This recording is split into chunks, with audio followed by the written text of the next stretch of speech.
Did you take advantage of that expiring coupon code for the courses yet? Get that lifetime access, because that lifetime access is going away soon. So use that coupon code link down below before that lifetime access is gone. But if you're in before that coupon goes away, you keep lifetime access for your life. Well, this is one small step for Tesla, but one giant leap for mankind. And there is literally nothing to hide at Tesla anymore. They got naked. Not only with their intellectual property, but all of the innovation that they're working on, but also the fact that they're basically going to be knocking on the door of competing against Amazon Web Services in the future with their Dojo supercomputer. But that's probably not what you expected that I would start by talking about, even though that came up and just blew my mind, because Tesla's already in so many crazy verticals, from solar panels to batteries to cars to insurance to robo-taxis and video vision artificial intelligence. Really remarkable. But I really want to start by talking about what everybody's most interested in, and that is the Optimus robot and the 11 million US factory workers who might start either learning a skill set now, because in a few years they might start getting replaced by these robots, or they just start quivering hoping universal basic income comes flying in, because the reality is this Tesla bot has some really interesting implications for the future of America and, quite frankly, the world. And we're going to talk about those. Now, I do want to start by saying there is going to be a lot of hate for this Tesla bot online. A lot. Mostly because there is this company called Boston Dynamics. They sell a $75,000 robot. That's a little dog. It's just this little yellow dog called Spot that has sort of a little grabber on the front and can kind of walk around, be remote controlled, and do things. But this is a company that actually has done really well at manufacturing robots with really powerful actuators that can actually make these robots quite flexible and pretty darn impressive. And so while some people wonder, like, hey, like, are some of these robots actually real, and some of the things that these robots can do real, the reality is Boston Dynamics has done some real and very, very incredible things that everybody pretty much on Twitter is going to be comparing Tesla to. So we have to kind of start by just saying there's some major differences between what Tesla is doing and Boston Dynamics. I don't think any Tesla bot review video is going to be complete without addressing the fact that when you see a robot like this from Boston Dynamics, which is a 30-year-old company, the product that they sell is a robot that costs $75,000 and it's a dog. But when you look at a company like this and you're like, wow, they've actually got a robot that is pretty dang functional, there's some important things that you got to remember here. This thing is, first of all, really smooth. It's working amazingly. I mean, look at it dance, right? That's not what we saw with Tesla at all. With Tesla, we saw a clunky, barely moving robot, right? But the difference here is that this robot doesn't have some key things that the Tesla robot has. This robot here is a pre-programmed robot that doesn't have a brain or the benefit potentially of mass production. And that's what's so spectacular about what we just learned here at Tesla's AI Day. And that's why people should begin quivering. See, I was expecting not to be impressed by Tesla's AI Day. In fact, at the beginning of my live stream, that's what I said. I'm like, I'm not really expecting to get blown away here. I don't think the robot's going to be able to do anything impressive. Certainly not more impressive than what like Boston Dynamics could pull off with a programmed robot, and one that really they've been working on for years. And sure enough, when the Tesla robot kind of stumbled out and gave us a little wave and a little raise the roof, and then we find out that's the old version. It's not even the current version. The current version can't even walk. It's kind of like, wow, this is maybe a little disappointing, right? It's like, okay, yeah, like, basically all the memes on Twitter are Boston Dynamics and the laughing memes at Tesla, right? But they're all missing the point. See, the beautiful thing about Tesla is it's not a car company. It's not a company that's trying to get into robotics. It's a factory company. That is what you're buying. That's the product at Tesla. the factory, the production, and the supply chain. And it was that moment that I realized what the Tesla bot is really all about. It's not about putting on some kind of choreographed demonstration to a song that looks really good because only 5 of these robots have been created maybe at Boston Dynamics and, they cost millions of dollars to create. It's actually a product that you can copy and paste. Remember, it's the factory you're investing in at Tesla. It's the manufacturing process, and the product is something that hopefully we can copy and paste. And that's what Elon Musk told us that's so remarkable, is that we're going to make a robot that we can make in 1, high volume, 2, at low cost, and 3, at high reliability. The goal is, in Elon's own words, the goal is make a useful humanoid robot as quickly as possible, probably available for deliveries within 3 to 5 years for you for hopefully less than $20,000, and then produce millions of them and functionally transform the economy. That is essentially what Elon is trying to do here. He's not trying to create a demonstration robot. He's not trying to create something that's going to wow you out of the gate. He's trying to create something first that's going to stand in a factory and replace a minimum wage worker that would ordinarily potentially cost $20,000 a year, $30,000 a year, plus benefits, sick pay, and only works 8 hours a day, with something that costs $20,000, doesn't have workers' comp, liability, training, and time off, right? Something that works 24/7 for the same price. I mean, when you extrapolate these numbers out, they're actually really remarkable, and that's when you start realizing what the real innovation here is not a dancing robot like Boston Dynamics. It's actually a robot that can be produced at scale and actually do things. Elon Musk actually liked my tweet, which I thought, well, I mean, obviously, if Elon Musk likes your tweet, it's an honor, so I have to show it off. But Elon Musk liked this following tweet here. Boston Dynamics indirectly put on blast by Elon Musk. Elon says the Optimus may not put on the best demonstration, but will be delivered with a brain, inexpensively, and at high volume, unlike a highly expensive demo with low vol production, cost under $20,000, and opposable thumbs. Elon did end up liking that tweet, which was pretty cool. And I followed this up with another tweet where I wrote, if Tesla's Optimus replaces just factory workers, we've got about 11 million of those in America. If Optimus replaces just factory jobs in the United States and none others, it would replace $500 billion of labor. Okay, let me make this clear. $500 billion worth of labor is a per year figure. Every single year, we throw $500 billion of money into factory jobs. If you just took 1 year of that labor, $500 billion divided by $20,000 for robots, that would be 25 million robots that you could buy with 1 year of labor costs just for factory jobs. At a 30% margin, Elon Musk could create gross profit for Tesla of $150 billion. I mean, I think last quarter we were like at a net income of a few $1 billion. Could you imagine 150 billion of gross profit? Just the amount of net that would flow through from that. I mean, that probably flow through of net would probably be in excess of $100 billion. Absolutely insane. I mean, obviously this is extreme. We're not going to create 25 million robots here overnight. But the potential here of a scaled robot that can do basic things is huge. And that, I think, is what people who are looking at dancing robots are missing, is that this is not a robot that's supposed to dance for you. It's a robot that doesn't even actually have to walk. One of the first things I noticed during the presentation in my live stream is that the robot actually walks about 10% as well as it moves its arms. And I believe that is on purpose. I don't think they want a robot that walks like a loser or like it just pooped its pants. But I think they're spending the majority of their engineering talent on the arms of the robot. Because the reality is you could park the robot at a factory station and it could do things. Watch this job that I'm gonna replicate for you right now, okay? Watch this, okay? Pickup box, take tape, cut, put on the line. Okay, what job is that? And how many thousands of people do that job that I just showed you? Well, first of all, just look at Amazon. Now you're probably talking tens of thousands of people just at Amazon who have the little robot deliver the shelf.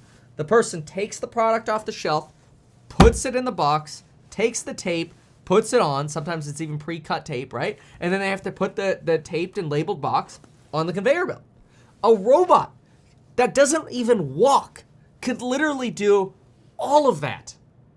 And now you have no person there anymore. And the freaking robot's working 24/7 and doesn't quit every 6 months because that's a hard job. And then people are like, oh, but what are those people supposed to do if they can't put tape on boxes? Well, A, you could live your life. Hopefully, if robots could run the world, we could just have UBI and sit around and do nothing. But that's like utopian and long-term in the future. Short-term, go do something else. Like, seriously, become a professional. Like, learn to do something. Become an agent. Coding boot camp. Become a licensed lender. Become a CPA. Study something and provide value somewhere, right? But putting tape on a box isn't that. That's like a bridge job, right? And I'm not trying to bag on it. I mean, when I was 18 years old, I did lame jobs that are going to be replaced by robots as well. I worked at Jamba Juice. I worked in restaurants. I did landscape. I did everything.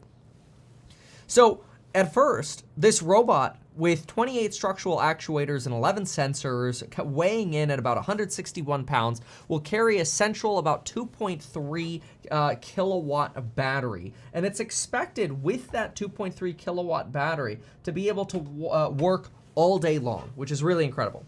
On the left here, this is the concept for the robot.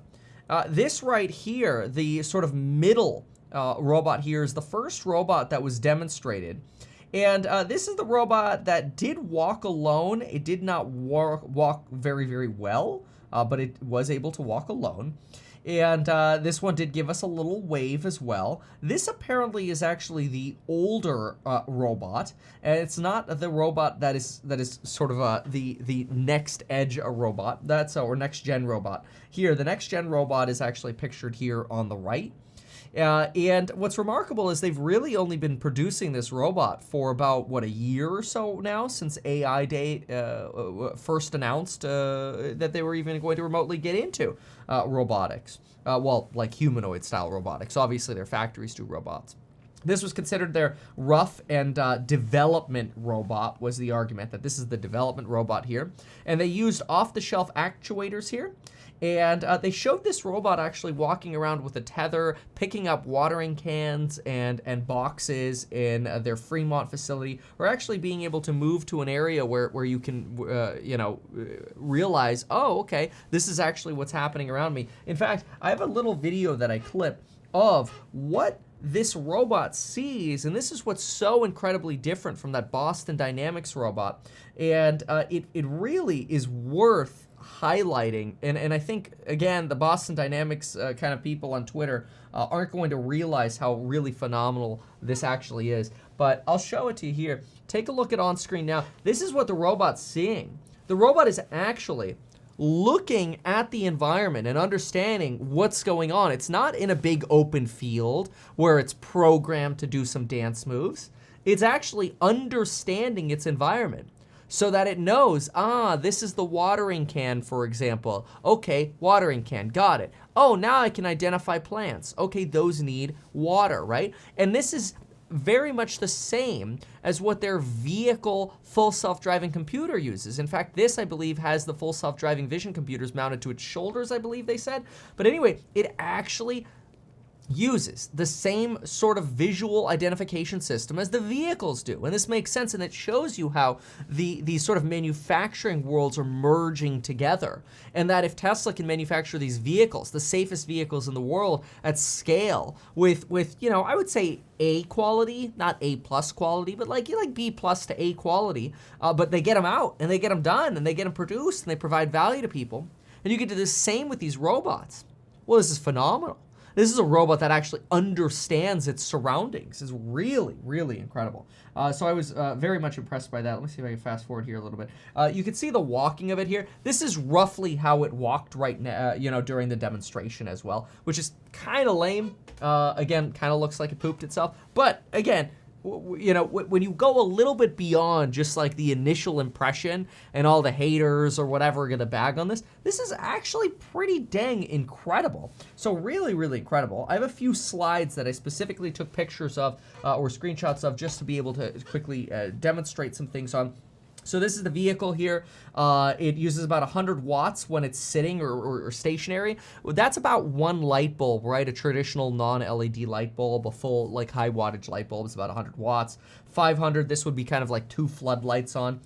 You know, it's gonna put off some heat, you know, that's actually uses some battery here. Blue is the electrical system here, and orange is where the actuators are. One of the things that I noticed that consistently they talked about here was that their goal is to reduce costs. So they were asked about, hey, like, why are you using spring actuators? Like, why don't you use more expensive actuators? And they're like, hey, you know what? First of all, a spring actuator, you only have to essentially use a motor to compress once, and then the spring opens it up. So you actually have one less part, you 50% of the parts. And the parts that they're using, for example, on just the thighs, are extremely strong. They gave this example here of how the thigh actuator is strong enough to lift a piano. I mean, to some degree, it's kind of scary because then it makes you kind of think of the Terminator, right? This is what the chest battery looks like, very Iron Man-like. This is a, looks like it's gonna operate on a 52 volt architecture, 2.3 kilowatt hour battery pack. Obviously, I would assume, yeah, I mean, Tesla can make phenomenal batteries, right? So we already know that. So I would expect the similar battery lines could manufacture batteries at scale for these at no problem. I mean, if you think about it, one vehicle is 75 kilowatt hours at least. I mean, that's almost around 30 robots that you could make with one vehicle worth of batteries. Kind of incredible when you think about it that way. But I wanted to, I brought this up as well because this is the video AI that they featured with their full self-driving suite that their Dojo supercomputer processes, which was incredible as well. Custom architecture, custom wiring, custom, you know, neural nets essentially. But, you know, it gets really, really technical. I mean, this was very, very, very technical. Some parts of it, a lot of it over my head. But, you know, I do my best to stay up with this. But what I think is so remarkable about this is the same technology that you're going to see in this robot, is that as a vehicle moves, the vehicle is able to map everything and learn more about what's around it as things are moving. And that's very different from a stagnant picture. So an example they gave, which I thought was brilliant, they said, look, if there is a car here with a trailer behind it, so a little trailer right behind it. Let's say that trailer is stagnant and you just have one picture of it. Okay, the artificial intelligence goes, that's a trailer. You take another picture of it a few milliseconds later. Okay, that's still a trailer. But now what if that trailer is out of control and swerving? And they gave this example as to how the video AI can go, that's a trailer. That's a trailer. That's a trailer that's swerving. It's swerving. Danger, bad, right? And like, that was really cool. That was a really good example of showing how a visual video-based AI system can show you and understand a dynamic world and actually make for safer full self-driving than what anybody else can produce. That was a big moment right there. When they showed that the reason we do the video AI is because we can understand more about the world around us than if we just do pictures-based AI. And I don't know, I mean, I'm sure there are other companies doing it. I just don't know of other companies doing it. So I thought that was really incredible. And remember, the robot is going to have that capability. That's what's crazy, right? That's what people are missing. You know, people are under this impression that this robot actually needs to do like stupid dance moves. That's not what we're trying to design at Tesla. Well, when I say we, I say it as a shareholder, obviously. But that's not what Tesla's trying to design. They're not trying to produce a dancing robot. They're trying to produce a functional robot, which is incredible. So it'll have one Tesla system on a chip, Wi-Fi and LTE, which is kind of cool because they won't be tethered to your home. Designed for mass production. Huge, huge part of the presentation was that this is a robot that is for mass production. We want this to be an accessible robot fast. Here we show some of the actuators, whether they're rotary or linear, for you mechanical engineers here, or a couple more slides here. And, you know, this, for example, I grabbed this picture here. Here's a bot from Boston Dynamics. You could spend $75,000 on, but, you know, it doesn't have thumbs. It has a crane. And so what's incredible is that the Tesla Optimus will actually have thumbs and be able to do things like a human rather than like a dog. You know, there were some silly questions, I thought, you know, about this robot having a spirit and being your friend and dressing it up and skinning it and stuff like that. Sure, those are all things that could happen in the future. Maybe it'll have its own app store, or, you know, third-party merchandise store, and I'm sure all those things will come in the future.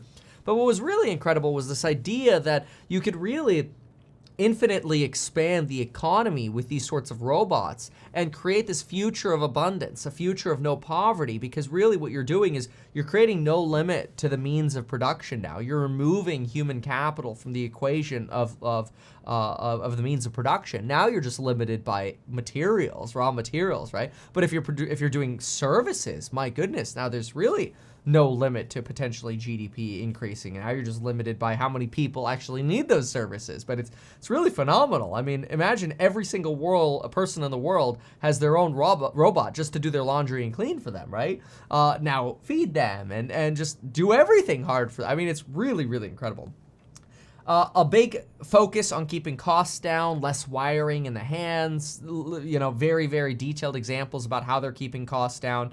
Again, the video AI, really incredible with the vehicles, even as far as like being able to see a very complicated edge scenario where a bus has sort of an axial fold in it, which is basically where you have a bus that's like a double bus in length, and then it has that little dividing part in the middle where like one part turns and then the other part turns. How the visual AI can identify that as an edge scenario and understand what it is, and how you need video AI to be able to see that sort of thing very well and understand it. Really some incredible things here. I mean, very, very talented folks at Tesla. Some people are going to say this was just a boring event, but those are people who really have no interest in engineering or the potential. You know, I'm not an engineer, but I see this potential, and I think it's so wonderful. One of the things that I thought was so wonderful is one of the employees mentioned fail fast. Is one of their mottos. You know, one of my mottos actually in life is fail forward. And it's just like, just keep doing things, because the best feedback loop you get is failure. You know, people get so afraid of failure, but the best thing that you could do is fail, because when you fail, you know, oh, okay, guess I'm not going in that direction. Okay, well, it doesn't mean you're dead. You just keep walking in another direction then, right? And so that really resonated with me. Also, what resonated with me was this talk from Elon Musk about how talent at a lot of these tech companies gets suppressed, that people get comfortable and they get paid so well, but the requirements for them are so low. I actually knew somebody who worked for Motorola. I probably shouldn't have said the name, but anyway, I did. I won't say who, obviously.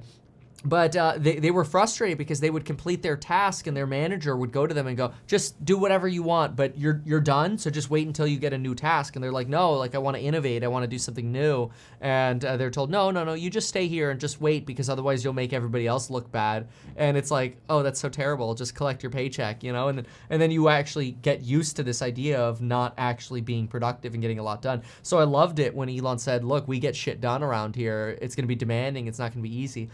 I run my business in much the same way. It's like, if you're going to work for Kevin, it's like you're going to work.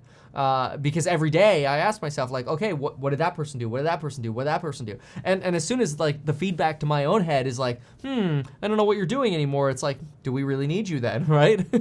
Like, it's really important to provide value for a business, because the biggest thing that'll send a business to bankruptcy is too much labor cost, or to obsolescence, you know, to where other companies just surpass you. But I mean, honestly, like, I wasn't even expecting to go into this AI day and hear that Dojo, once they scale it and build sort of Dojo facilities, might be able to compete with Amazon Web Services. I mean, really, really just incredible. I mean, this whole event opened my eyes up, not to like some crazy robot that's gonna do some lame dance, but to the idea of the scale of Tesla's manufacturing. Remember, the manufacturing is the product, and that manufacturing can then scale the Dojo supercomputer. Let's print 1 million Dojo supercomputers. Bye-bye Amazon AWS. Let's print millions of cars. Bye-bye taxis and Uber. Let's print millions of robots. Bye-bye factory workers. Like, it's insane. It's, you know, let's print millions of battery packs. Bye-bye oil. You know, like, oh my gosh. It's just really, really, really incredible. So I love it. I'm very, very excited. Hopefully you are as well. I'm also excited to let you know there's a coupon code expiring tonight for the programs on Building Your Wealth. Link down below. Get into those. We got a big announcement coming up for the Wealth Path course. That one, you're going to want to be in that before the announcement. So consider that. And deadline for the most warrants on House Hack is tonight. So you still got 2 hours and 10 minutes here. And yeah, we'll see you soon. Thanks so much for watching. Appreciate you.